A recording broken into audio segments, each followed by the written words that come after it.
Good morning. I've just come back from the swimming pool. It's the morning here in Montreal. We are Tuesday, the 15th day of December 2015, and I will record in the Way of Mastery the lesson 8. Are you ready?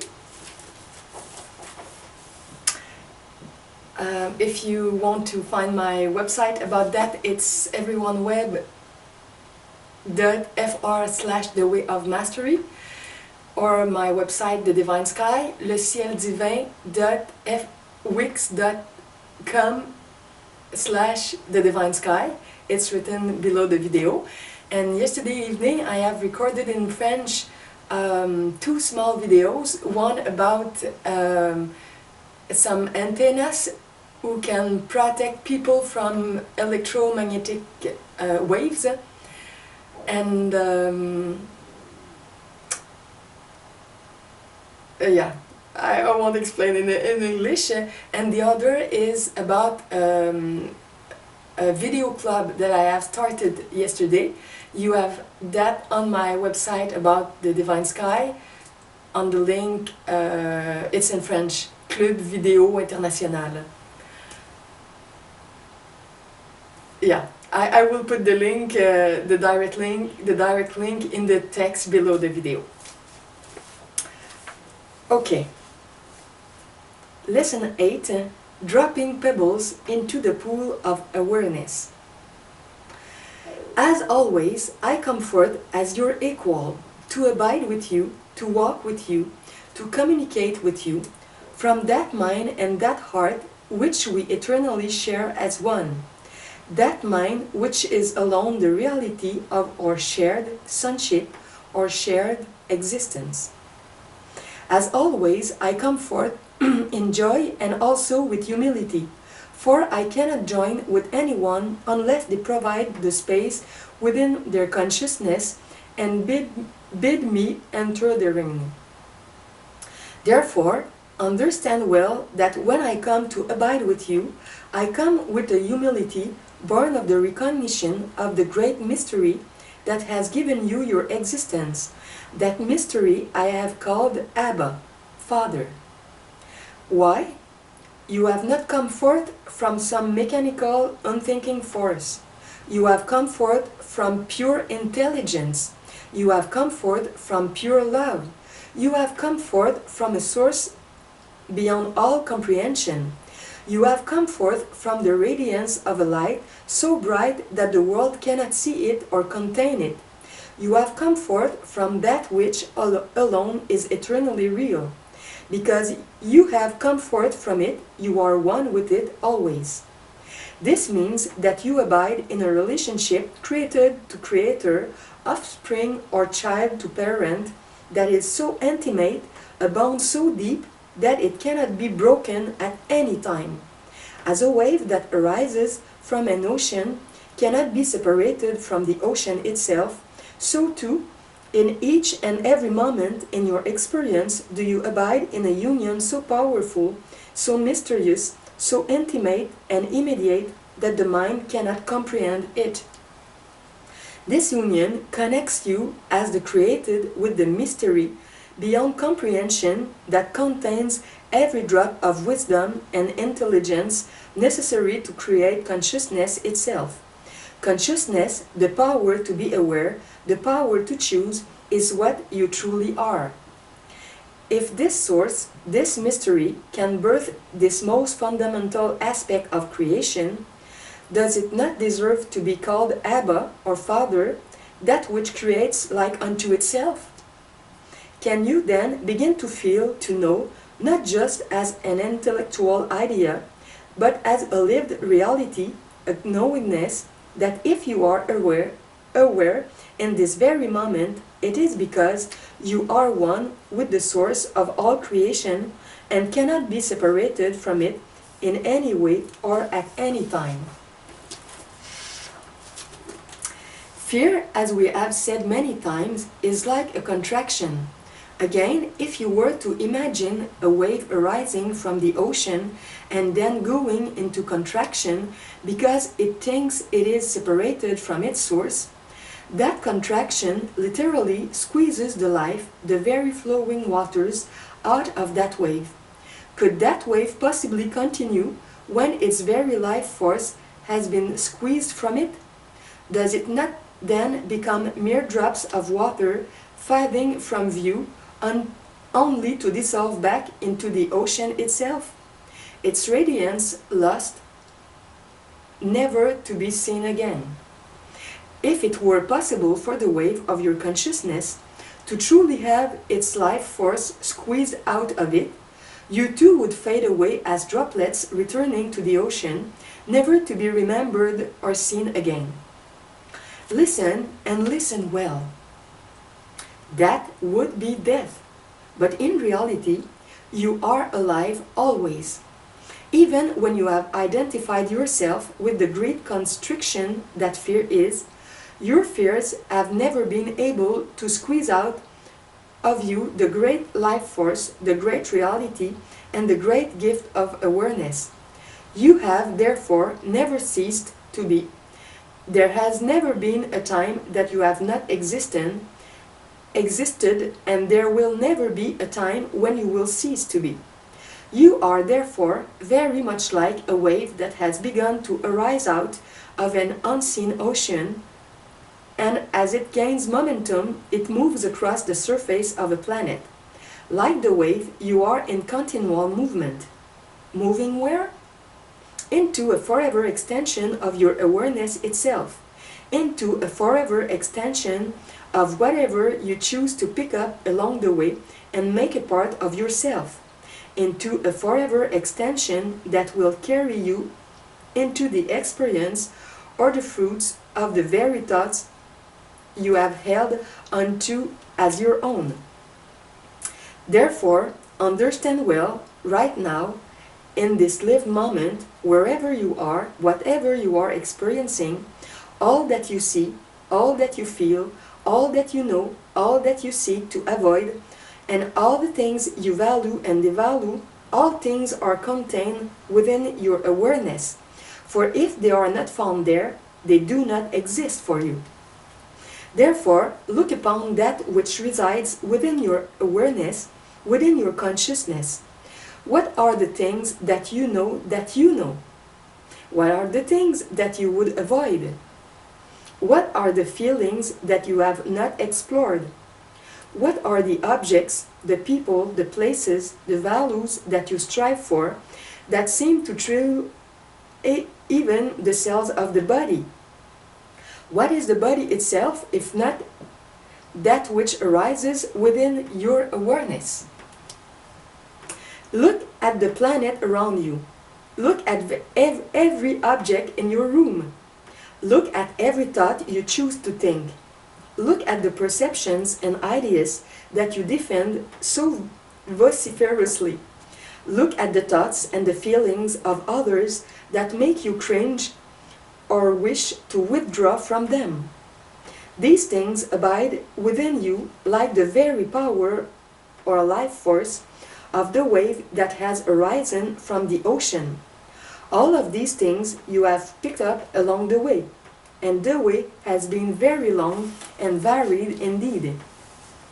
If you can imagine never ceasing to exist, it means that you have been as a wave of awareness, passing through every time frame, every planetary system, and every dimension of creation. Along the way, one thing has remained constant. You have been in constant relationship with all of creation.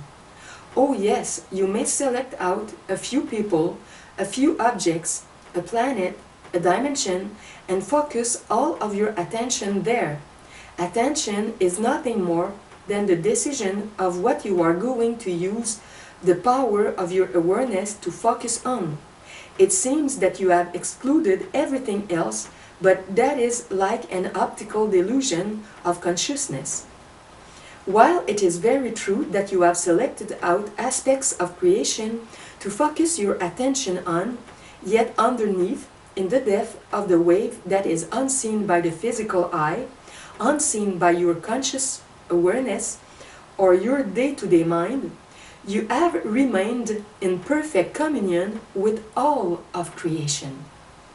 You are therefore in relationship with all created things, and there is a communication that occurs without ceasing. Imagine being able to look into the air of your planet and to literally see the radio waves, the television waves, and all of the electrical waves that keep bouncing back and forth across your planet. This is what you swim in daily. Your consciousness pervades this field of vibrations. You only experience what you have chosen to create.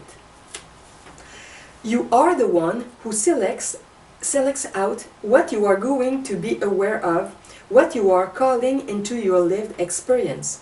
You select what is going to make an imprint upon you. Imagine then a pool of clear, still water. Into it you drop a solitary pebble. From the pebble there radiate waves. This is what is occurring constantly in the field of your wave of awareness. As you have attracted to yourselves certain persons, places, things, objects, and above all, thoughts, beliefs, and perceptions, you have dropped them like little pebbles into the still clear pool of your vast and eternal awareness. What you experience are the effects or the ripples of those pebbles. They literally join with the other ripples that you have created. As these ripples move out and touch one another and come back to you, this is the field of creation that makes up your physical third-dimensional reality. You are therefore never experiencing anything except what you have chosen to create through your selection of the pebbles that you have dropped into the field of your awareness. You literally never experience a solitary thing. You do not experience objects. What you experience is the effect of a thought or a belief in objects. You never experience another person, for they also are made up of a whole web of vibrations. You could say that each person, each object, is really a field of relationships, unique and seemingly different from you, but a web of relationships nonetheless.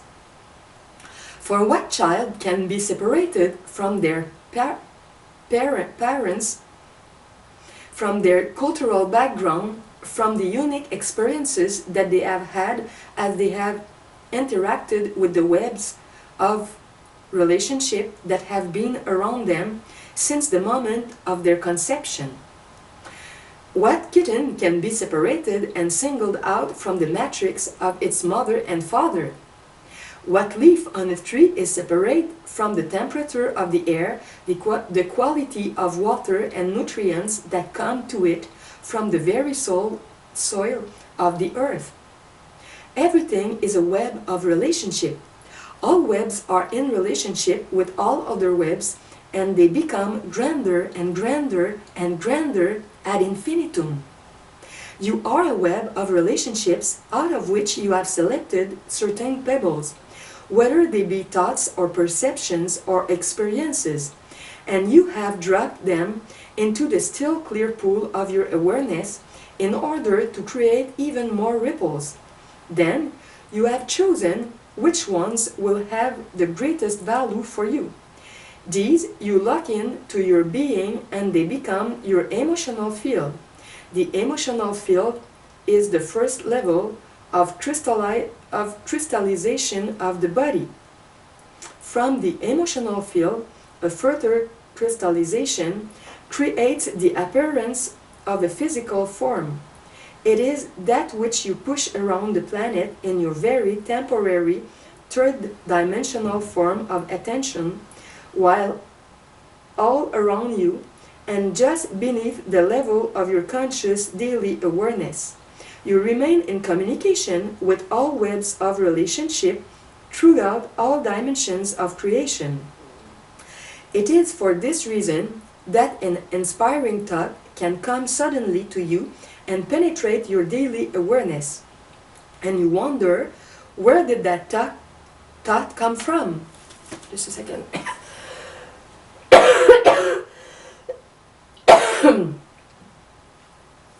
Excuse me. Or suddenly a picture appears in your mind. It could be of anything: a man and a woman making love, a man and a man making love, a child playing in a park, a dolphin, or a picture of conflict or war. Where did it come from? And me, this morning, I have an idea about the Facebook page of my sister, who had been hacked in the night by somebody who proposed false financial services in the name of my sister. Yeah, and I have all this story in my mind this morning, and in the pool I was swimming, and I tried to put out of my mind this idea with this man, this story, this problem with Facebook. Yeah, so we have different ideas in our mind. Because you live in perfect communion and you are like a grand field of energy in which all webs of relationship are reverberating constantly, you actually have access to the complete entirety of creation. And this entirety of creation is not limited to what is occurring now as you understand time. You have available to yourself everything which you would call the past and the future. These things are available to you at all times. There is not one of you who has not experienced this for yourself. Perhaps you suddenly thought of a friend, and then the telephone rang, and you knew it was that friend. It makes no sense in your causal third-dimensional plane, but because underneath, even though your conscious mind was busy making breakfast and wondering about which stocks to buy and sell or which perfume to put on the body, you remain in perfect communion.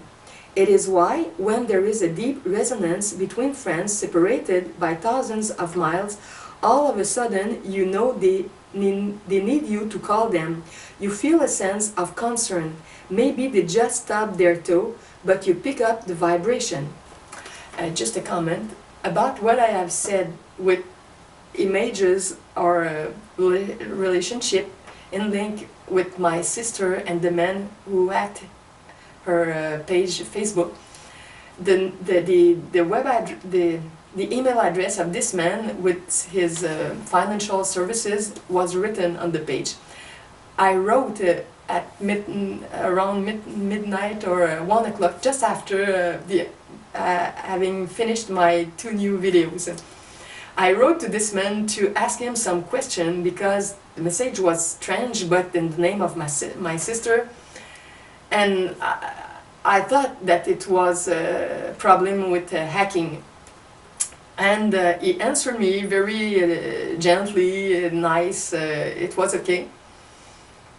And after, I went to sleep, and in my solar plexus I had turbulence, not very good energy, and it was a sign for me, like a message from my inner being, that this contact with this man was not good for me.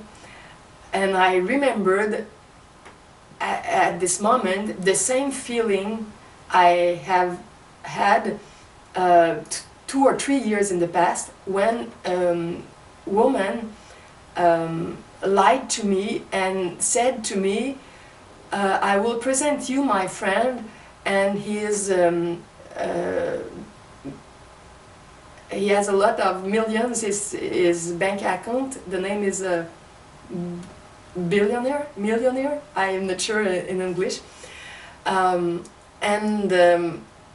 he could finance your project of multi-dimensional center, the conventional one or the naturist one. if you meet him to discuss with him, and because you both like naturism, you could have this meeting like this.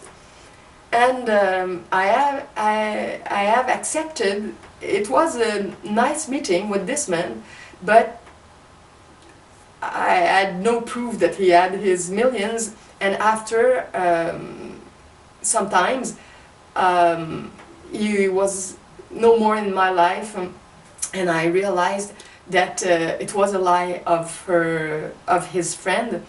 And in this evening, not the evening, but yes, in this evening, when this woman tell that about his friend to me, I remember that I was in contact by email with her, maybe 5 or 6 emails in the same evening to prepare the meeting with his supposed philanthropist friend. And I had this feeling in my solar plexus, bad feeling, but so strange. It was the first time for me, that kind of feeling. And after I understood that I was able to discern what was, not always, but sometimes, what is true and what is false, just listening my inner feeling. Okay, just a little comment.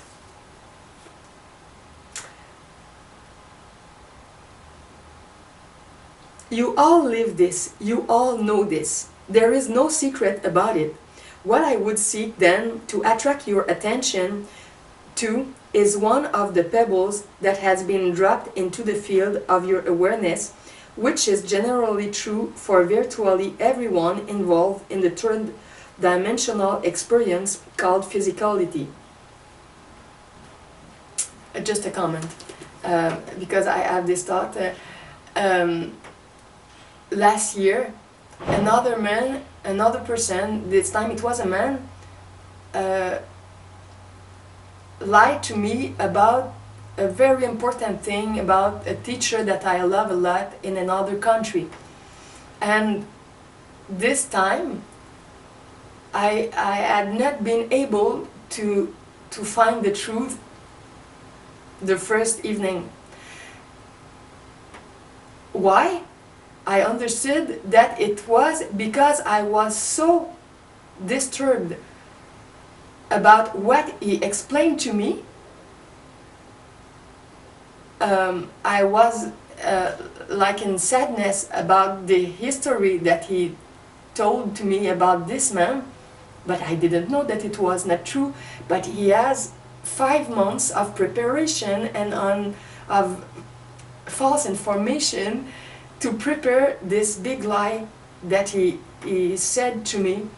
And I understood that because he was manipulated by forces who wanted to push me away from the spiritual teaching of this man and from friendship, spiritual friendship from this man. So it was a big lie, and I had a feeling inside of me who could say to me that it was a lie. But I imagined that this feeling was just about in link with the sadness of his story, of what he learned to me about this teacher. But it was not true. And after some days, I worked to verify the information, and it was a complete lie. So my link with this teacher had been preserved, but I remember that when we are in emotions, we cannot feel very good what the inner feeling about truth or lie that we can have if we are quiet. Okay. Imagine a sentence being dropped from a vast height, picking up speed until it strikes the still pool of your awareness and sends a ripple out, creating a vibration through you.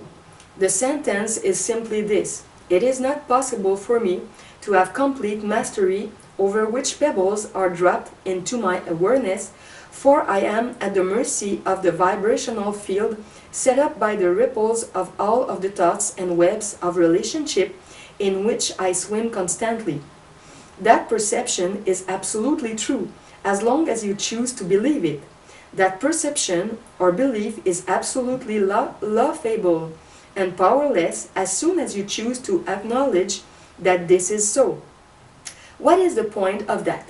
It is simply this: if you would choose to awaken wholly, if you would choose not just to be a wave that has mysteriously arisen from the ocean, if you would choose to be more than just another soul that has arisen from the mind of God and is somehow crashing about through the universe, it is absolutely necessary to own as your own the pebble that drops into the still, clear pool of your awareness with the thought, I am the one who chooses the effects I experience.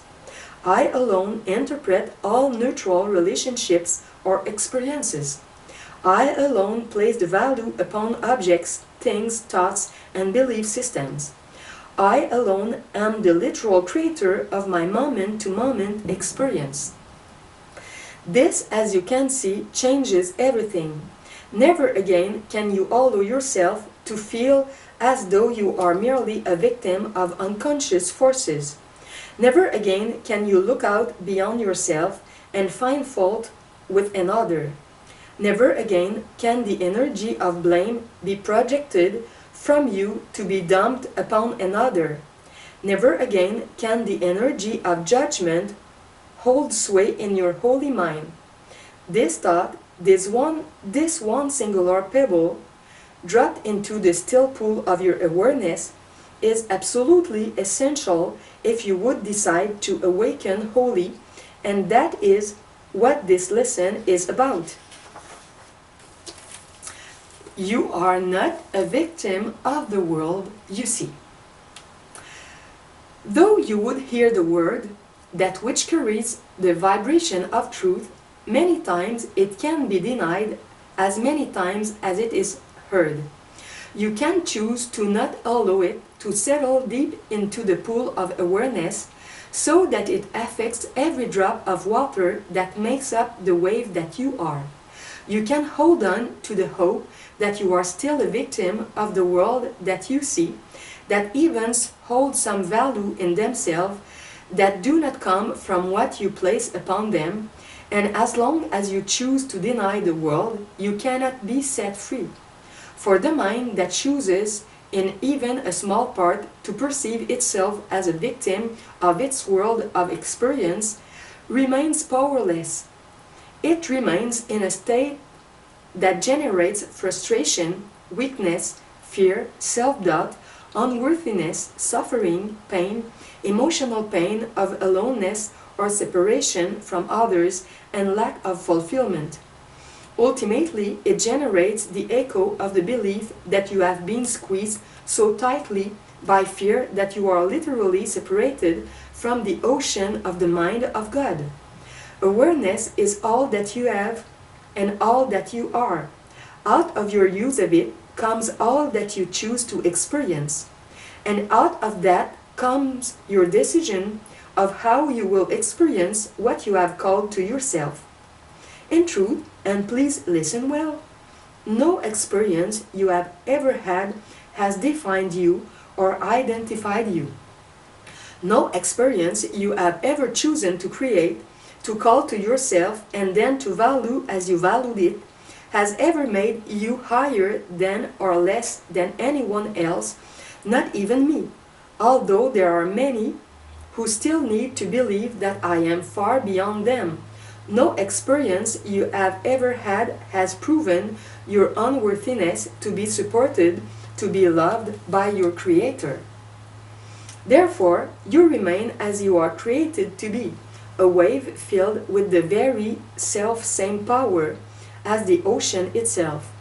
A wave, a soul, a web of relationship arising from the holy mind of God, with the momentum to flow on forever, with the freedom to create by deciding which vibrations you will allow to settle in and become a part of you, which thoughts you will defend, which perceptions you will cleave unto.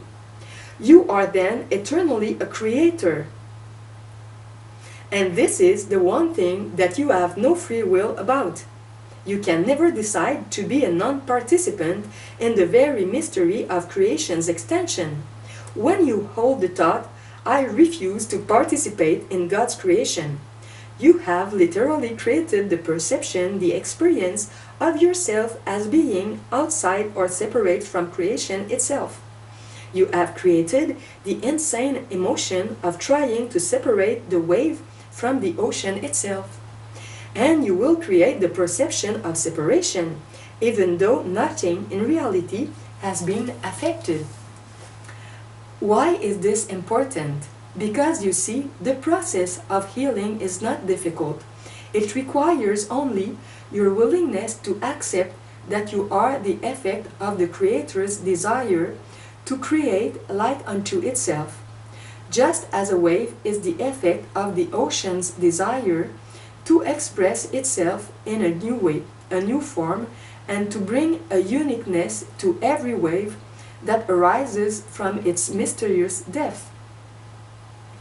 Surrender, then, is the process in which you finally relent, you give up resisting the fact of your very existence. You stop whining about it. You stop lamenting it. You stop worrying about it. You make the decision to get on with being alive, and what is alive about you is going to be alive forever. There is no place to hide and nowhere to go.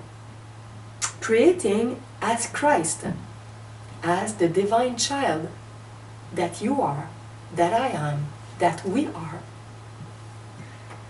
When you drop the pebble into the mind, I am not a victim of the world I see. I am a ceaseless creator made and of one substance with my Creator itself. Creator with a big C. Then, indeed, the questions begin to take a different shape. You begin to use the power of your awareness to deliberately and selectively choose which vibrations, which webs of relationships you are going to pull into your field of awareness, which ones you are going to resonate with, and which ones you are going to let dissolve from your mind, from your awareness. If you have held onto a thought of smallness, a thought of lack, or a thought of powerlessness, now you begin to see that it is perfectly neutral, it is perfectly safe to look upon everything you have ever created and experienced and say, it is very good, and now I'm done with it. What's next? What pebbles can I drop into my holy mind in this very moment? Can I look upon the current experience I'm having and see that it's nothing but the effect, the ripple of a pebble or a thought that I dropped into my mind so long ago that I don't even remember it? Can I look upon those events that are unfolding around me? And if they are unfolding in your body, trust me, that is still around you, for you are much more than just the body. Can I begin now? Can I begin now? Am I willing now to drop a different pebble into the still and infinite clarity of the pool of awareness that is what is alive about me always? Dare I think a different thought? Dare I drop such a pebble into my consciousness? Just a comment. When I see the expression, the pool of awareness, it remember the pool of creative visualization, the swimming pool where I go here in my building, and often when I swim for many length of the pool, I don't know if it's the good word in French, we say je fais des longueurs de piscine, 5, 10, 15, 20, 22 for example. 22 path of the pool. Okay, I don't know the good word in English, and sometimes in that I pray, I meditate, I make creative visualization, I express gratitude. So it's a real swimming pool, but it's also a pool of awareness. And so the expression is very interesting, but because I understand it in both ways, from these two examples. Yes.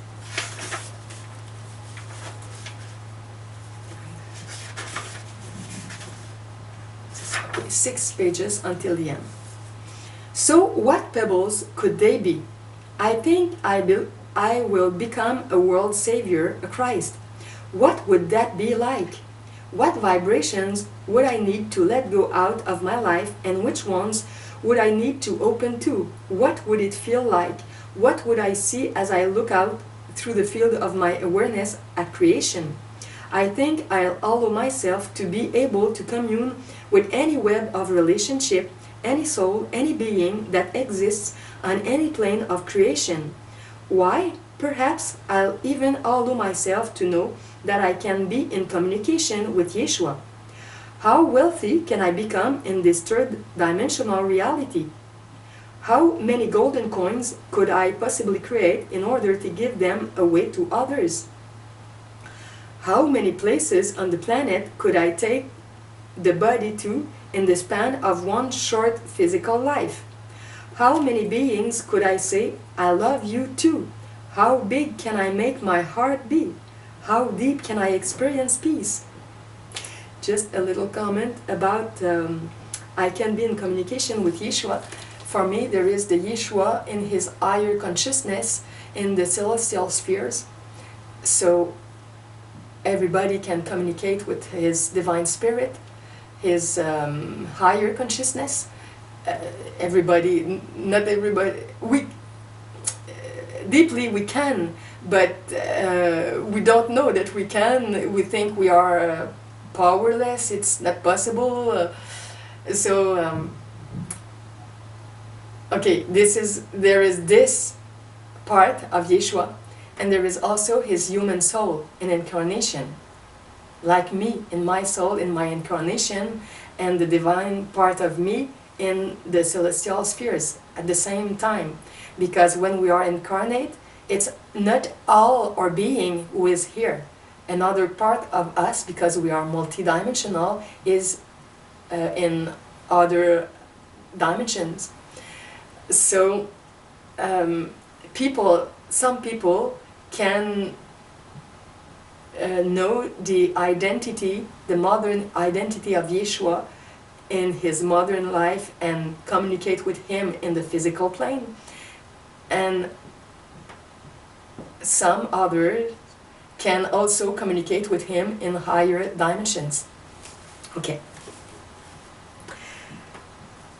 The realm of possibilities is as infinite as you are. The ones you select and choose are the ones that will create the web of relationships that you will call your life, your experience, even right down to the quality of how you will experience the transition mistakenly called death in your world. Would you call it a death when you leave one room and close the door behind you and step into another room? Of course not. You just say, I was there, now I'm here. That is all that truly occurs when the molecules you have called to yourself are unglued, because you release your value of them and their constituents, their parts, dissolve back into the dust or the energy field of the planet. You merely leave one room and step into another.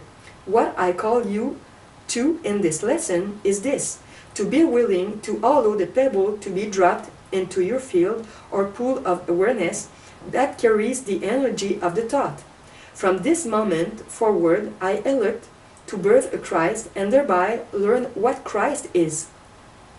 And your experience becomes the unfolding learning of what Christ is. When that learning completes itself, you discover that what you have learned is what you are created to be.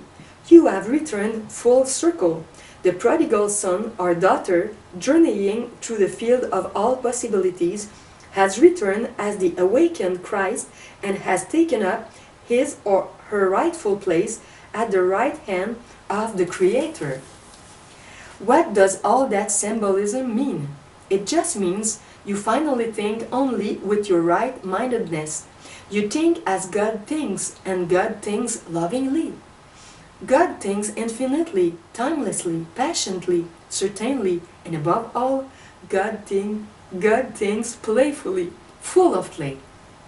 When you feel such love and such joy welling up within you that you can hardly contain it, do you not start dancing and moving the body about saying, "Oh my gosh, what am I going to do with all this energy?" And you call your friends and say, "Let's have a party, let's go to a movie, let's create a delicious feast. Who could I write a letter to? Oh, who could I send flowers to?" Do you not become caught up in the desire to let some energy expand out of you to touch all parts of your creations? Well, imagine being God, infinite, vast, without a top or a bottom or a left or a right, filled with nothing but pure, unconditional, radiant love. Can you imagine being able to contain yourself and say, "Oh well, I think I will just sit here in this and not let anybody notice it"? No. God said, "Let there be light," and it was very good. God looked upon all of creation, which literally means not just this planet, but all of an infinite number of creations, of dimension upon dimension upon dimension, and all little webs of relationships called souls that he brought into existence in one split second, and said, "Lo, it is very good. This is my play, my joy, and my love, and my aliveness have poured forth and overflowed my grand being and brought forth into manifest creation you." You, each and every one of you, are made of the very substance of that overwhelming love and playfulness that has the power to create infinitely and thereby to extend creation itself. That is who you are. That is where you find yourself now, and now forever, and you will never escape it. Creating mastery. Mastery comes when fear has been completely dissolved. Fear is dissolved not by fearing it, not by hating it, not by judging it, but by being looked upon with perfect innocence, embraced in the same way that a scientist would watch the ripples of a little pebble that has been dropped into a pool of water to see how they have created other ripples and other temporary disturbances in the field or the surface of the water. As you look within and notice the things you have become afraid of and how fear has constricted your creativity, your joy, your playfulness, and your unlimitedness, you merely look with innocence and wonder and say, "Oh, I see how that ripple has affected the creation that I call my life. Do I like it? Not anymore. Good. I think I'll be rid of that. What can I replace it with?" Mastery is a state in which you have embraced yourself as a ceaseless creator and assumed complete responsibility for everything that comes into the field of your awareness without judging it, so that you can simply decide whether it is going to stay or be dissolved in its effects. Mastery is fearlessness. That is, you no longer fear the infinite creative power of your perfect union with God. "I and my Father are one," or "I and my mother are one," is one expression of mastery. If I, who uttered those words so long ago in your experience of time, can demonstrate to anyone who will look that consciousness transcends the limited beliefs about the body, life and death that the world seems so determined to defend at all costs, if I can demonstrate that only love is real, if I can demonstrate the power to communicate with minds across creation, if I can bring forth creations by joining with other minds who may temporarily think they are just a body, such that written words fall upon a page and the page becomes part of a book that you are now reading, such that your heart is touched at just the right time, if I can do these things, so too can you. And indeed, greater things than these shall you do. Beloved friends, it is not time to assume complete responsibility for the grand freedom that has been imparted to you by Abba, Father, Creator, Source of your being. It is not time to begin spending time disengaging from your entangled view that holds you to believe that what you feel and what you think is the effect of all of the energies and things that are coming at you from around you. It is not time to begin to use time to decide which pebbles you will drop into the field of your awareness consistently, day by day, hour by hour, and even breath by breath. For these things create your tomorrows, and you cannot ever escape the reality that you are, and always will be, in the process of creating your tomorrows. Death will never separate you from it. Denial does not change it.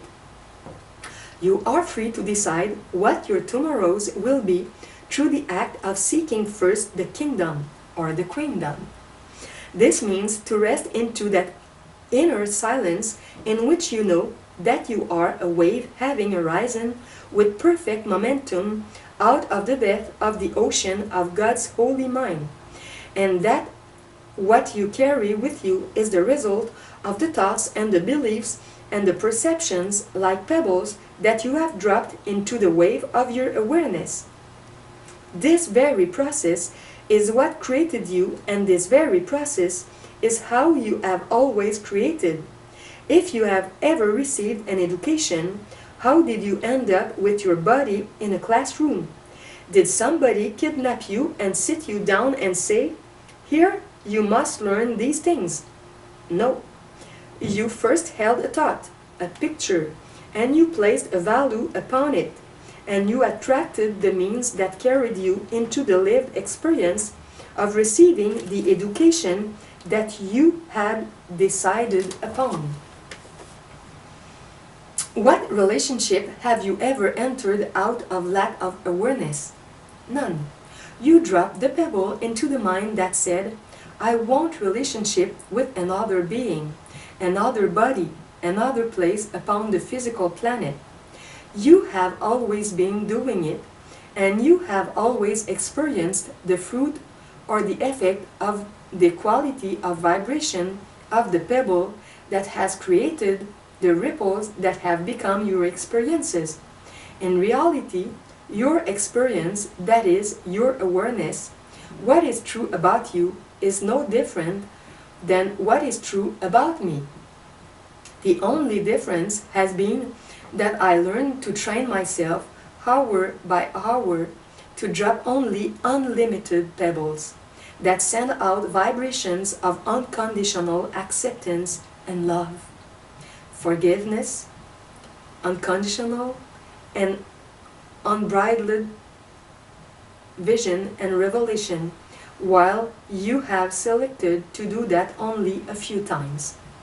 Then you rush back and pick up the pebbles of unworthiness, or limitation, or lack, or fear, or smallness, and you drop 10 or 12 quick ones in. Then you go back to the other cupboard and say, here's the pebble that says, "I and my father are one," or "I and my mother are one." Oh, had enough of that? And back you go again.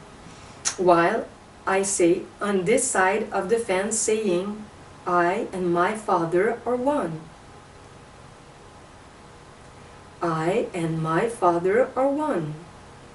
Or I and my mother are one. I am an unlimited being forever. How many universes can I be the savior of today? You, on the other hand, have said, that sounds very good. I and my father are one. I and my mother are one. Oh, here is a pebble that says, my car needs to break down today. This is all there is. Which side of the fence are you going to sit on and drop the pebbles from? Which tree will you eat the fruit thereof? The tree of knowledge of good and evil. Use that symbolism well, for when you drop the pebble in the pond, it is like saying, well, I think I will take a bit of this piece of fruit. Oh, but it's so sweet, it's so good and so perfect. I'd better have a bit of a rotten one, too, to balance it out. The tree of good and evil, positive and negative, unlimitedness, limitation, forgiveness, judgment, love, fear, is like holding a beautiful flower and seeing the petals and saying, oh, it's so beautiful. I can't quite take it, so I think I'll prick my finger on the thorn and bring myself back down. No one ever told you, and your Creator never insisted that you eat of the tree of good and evil, for all good fruit has been given you freely, and you are always free to choose which fruit you will eat thereof. Just a little comment. I remember a teaching of Abraham about the law of attraction, and Abraham said by the canal, the body of Esther Hicks, with your creative visualization of abundance, it's like if you have a huge building of many things in preparation to come in your life, things or relations or inner states or dense or subtle things that you want deeply. And when you accept that, when you feel that it's good for you, when you love all this reality, you attract all this, all that. But when you say, I'm not able to have that, I'm not the good person to have that, je ne mérite pas ça. I don't know the word in English about merit. I don't merit this. It's impossible. Nobody can have that negative things.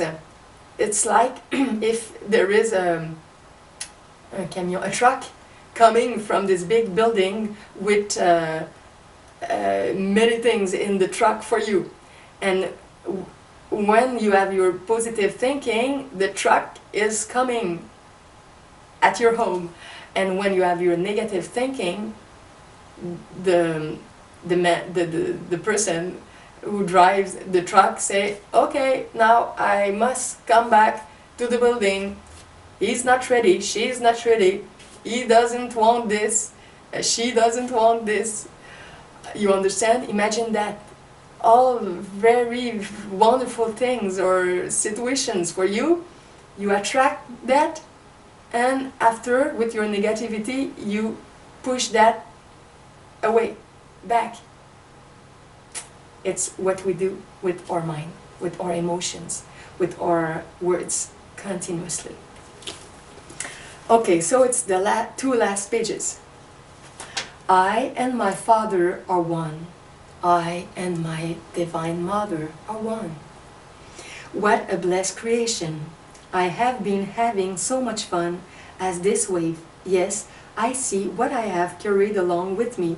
Well, it was fun. I gained a few things. Now, what's next? Unlimitedness, kerplunk. Perfect love, kerplunk. Wealth, kerplunk. The ability to heal, kerplunk. Kerplunk, kerplunk. Oh yes, I see that little pebble over there sitting on the shore that I have picked up 1,000,000 times unworthiness, kerplunk. But no more. Be done with you. I and my Father are one. I and my Father are one. I and my Mother are one. Father, Mother, create through me the good, the holy, and the beautiful, for this is the reason for my being. How big of a wave can I become? How powerful can I become? How radiant can I become? How much of you can I express through me? Kerplunk. Remember well, you are creating your tomorrows now, and what you experience never comes to you from outside yourself, big with a big S. If you worry over lack of golden coins, kerplunk, and you begin to attract the vibrational ripples that will seem to picture back to you, reflect back to you the truth that you have chosen to believe. I live in lack and I can't get out, kerplunk. I can't possibly talk to Yeshua. I'm not worthy, kerplunk.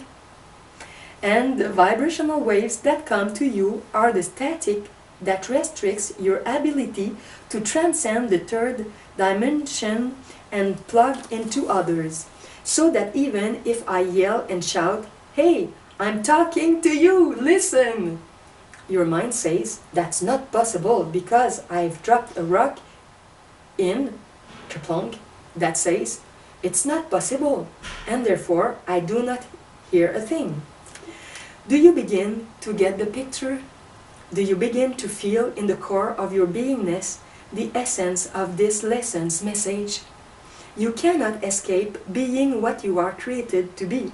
In each and every moment you are, literally, using that ceaseless and unlimited power to create, and you remain perfectly free at any time to create anew. What you will experience in your tomorrows is only the effect of which pebbles you are choosing to drop into the field of your awareness as thoughts now. So the only question is this: am I, as a creative being made in the image of God, willing to deliberately, consciously, and actively choose being responsible for which thoughts, which pebbles are dropped into my mind in each moment? If the answer is yes, ask, what do I want the new pebbles to be? What vibrational qualities will I call to myself and thereby create my tomorrows? Anytime you react to what you believe is outside of yourself, you may be absolutely positive of this. You have elected to pick up that old pebble that says, "I'm a victim of the world I see. What I experience is caused by forces outside of me. The fault really is in my mother, my brother, my father, my partner, my child. The fault really is the government and the planet and the quality of air. The fault really is from a source outside of me, and I have no choice but to react to it." To which I can only say, would you rather be right or happy? Indeed, beloved friends, consider well the essence of this lesson's message, for upon this we will begin to build as we move toward the ending of the way of the heart. This is but a foundation from which those that are willing can spring forth into a grander dimension, a grander experience of living as a deliberate co-creator with God. But it all begins with a need to be responsible for owning the truth of the message of this lesson. For without that, there can be no change in your consciousness, and therefore in what you will experience in your tomorrows.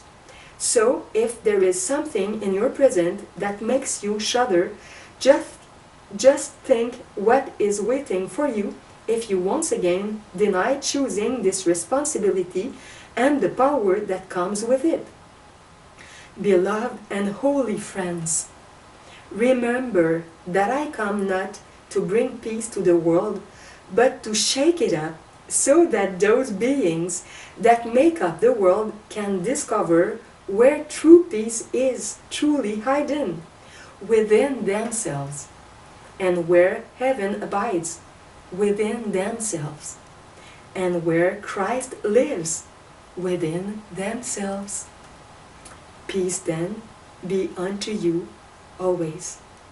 Amen.